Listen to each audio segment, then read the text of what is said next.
Pero kumbaga, with the Marcoses never. Why, ma'am?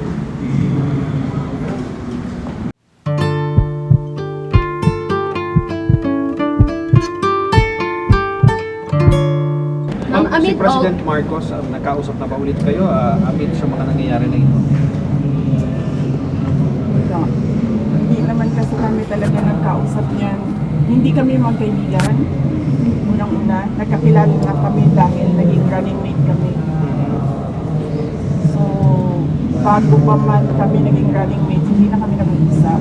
Nagkausap lang kami during campaign at dahil sa trabaho noon, hanggang ngayon.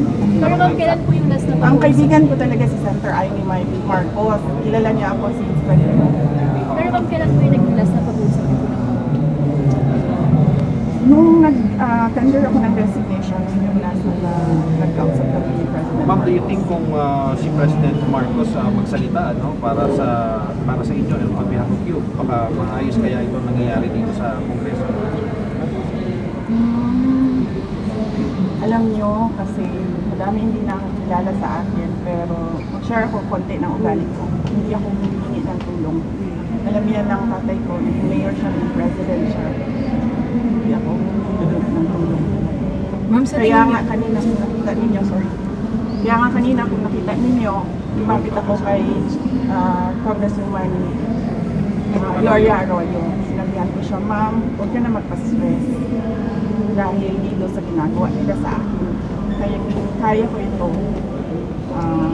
Don't stress yourself about it. Yan din ang sinabi ko kay Congressman Marcoleta. Ma'am, sa gitna po ng lahat ng ito, how are you po? How do you feel about what's happening right now? And you mentioning even about the impeachment or possible. Iniisip ko lang na kapartihan ng journey ko as a government official, yung mga lahat ng nangyayari. Ma'am, sa tingin niyo po may hand si PBBM sa nangyayari dito sa Congress? Actions against you and the Duterte family. Sa tingin niyo may hand si Pangulo? Ma'am, hindi ko sagutin yan kasi sarcastic yung sagot ko dyan. Next. So, kumusta si Presidente Duterte?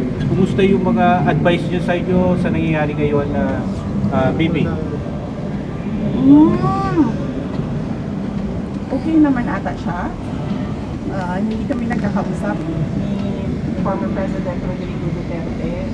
Pero sinasabihan ko lagi yung mga nakapaligid sa kanya, nasabihan siya na huwag pa-stress sa nangyayari. Tulad ng sinabi ko din kay Ma'am GMA kanina. Ma'am, may regrets ba kayo na sumama kayo sa unity? Kasama si President Marcos? Medyo mahaba kasi yan sa sit down. Sit down tayo, ma'am. Basta na ma'am. O kaya, Yes. May pasihan ba yung sinasabi niyo na this is targeted para sa 2028, hindi kayo iboto ng mga tao? Because may pasihan ba yun? Paano na maka-explain nila? o siya nagsabi, yung Pero kayo, sino yun? Privilege Yes, yung nag-privilege speech, siya yung nagsabi pero kayo ma'am, na wala naman. ano daw, huwag magkatiwalaan.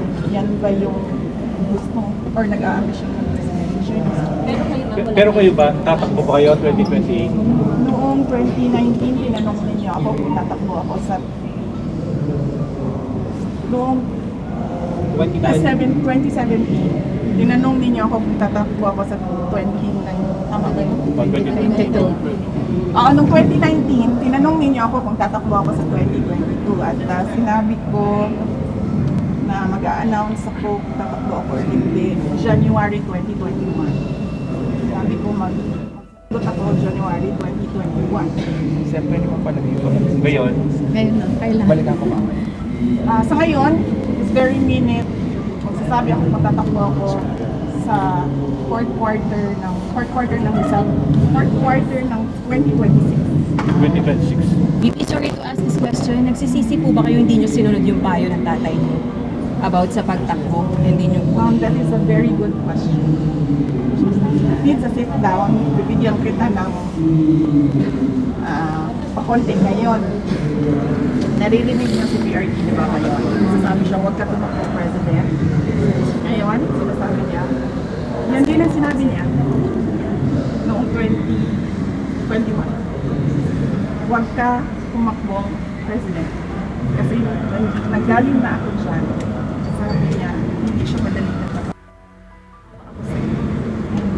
He never said na run for president. Pero ma'am, never again na po kayo to deal with the Marcos. Yung sa sumipas mo. Oh, ayos. Pero ma'am, kumbaga the Marcos is Oh, never. Why, ma'am? Sit down tayo. Yes, ma'am. Sige. Ma'am, sa baba po yun. Ma'am, last question na lang. Yung last question na lang, you kind of turned emotional when we asked you kamusta ka na. You not asking for help to anyone, even the CGMA. Kung makikita niyo, di ba, while kahit asawa ko, wala siya rito. Hindi ako tao na humihingi ng tulong. Sinabihan ko lang yung asawa ko kanina, sabi ko, maganda ka lang. Kasi sabi niya magluto ako, sabi ko, okay, sige, magluto ka lang for me. Thank you. Ma'am, kailan yung sit down? Share lang na lang. Ito na.